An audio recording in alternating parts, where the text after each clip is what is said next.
साथियों, हमारी सरकार के पास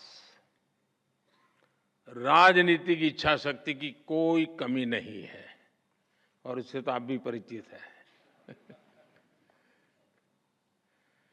हमारे लिए देश और देशवासियों की आकांक्षाएं, उनके एस्पिरेशंस, ये हमारे लिए सर्वोपरि है। मैं इंडस्ट्री को, भारत के प्राइवेट सेक्टर को भी विकसित भारत बनाने का एक सशक्त माध्यम मानता हूं। मैं आप जैसे साथियों को, वेल्थ क्रिएटर्स को भारत की ग्रोथ स्टोरी का प्रमुख ड्राइविंग फोर्स मानता हूं और मैं लाल किले से भी गर्व के साथ इसका जिक्र करने में संकोच नहीं करता हूं। साथियों, पूरी दुनिया की नजर आज भारत पर है, आप सब पर है। आज भारत की नीति, भारत की निष्ठा, भारत का निश्चय, भारत के निर्णय और भारत में हो रहा निवेश पूरे विश्व की प्रगति का आधार बन रहा है। दुनिया भर के इन्वेस्टर्स यहां आने के लिए लालायित है। वर्ल्ड लीडर्स भारत को लेकर पॉजिटिविटी से भरे हुए हैं। ये भारत की इंडस्ट्री के लिए बेहतरीन मौका है, गोल्डन चांस है।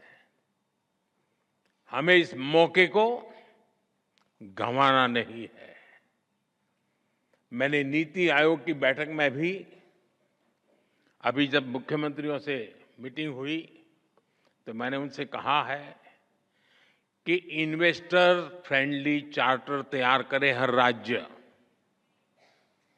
राज्यों के बीच एक हेल्दी कंपटीशन हो इन्वेस्टमेंट को आकर्षित करने के लिए। और मैं नहीं चाहता हूं कि मेरे देश का एक भी राज्य पीछे रह जाए।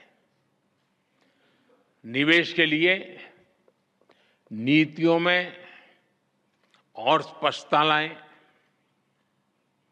बेहतर माहौल बनाएं,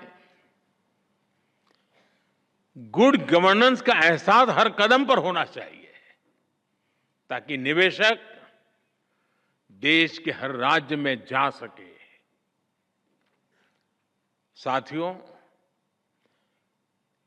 मैं गत 10 वर्ष के अनुभव के आधार पर और विश्व की स्थितियों को बारीकी से जानने के बाद मैं पूरे विश्वास के साथ कहता हूं कि देश जब आजादी की शताब्दी मनाएगा, भारत की आजादी के जब 100 साल होंगे, वो शताब्दी हम विकसित भारत के रूप में मनाएंगे।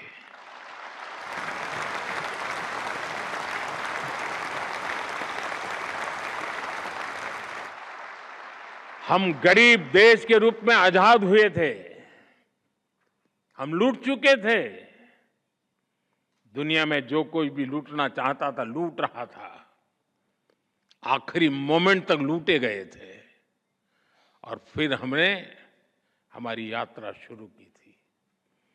100 साल के भीतर भीतर सारे अवरोधों को पार करते हुए, संकल्पों को चरितार्थ करते हुए शताब्दी विकसित भारत की मना करके ही रहेंगे। हम रहे न रहे, हमारी पीढ़ियां आने वाली विकसित भारत को गर्व से जिए, ये सपने लेकर चलना है।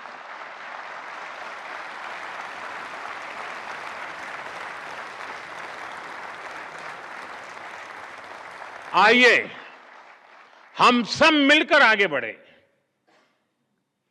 अपने भारत को विकसित बनाएं। आपको ये जानकारी कैसी लगी कमेंट करके बताएं। साथ ही नवो नेशन को लाइक, शेयर और सब्सक्राइब करना न भूलें।